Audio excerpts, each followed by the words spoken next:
fiz duas massinhas lá em casa.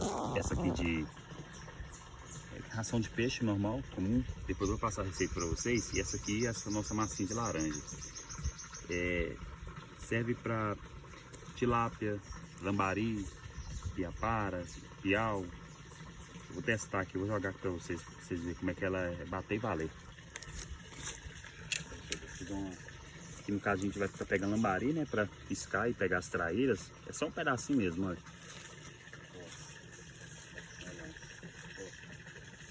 É bater e valer. Para lambari é perfeito, tilápia também pega muito.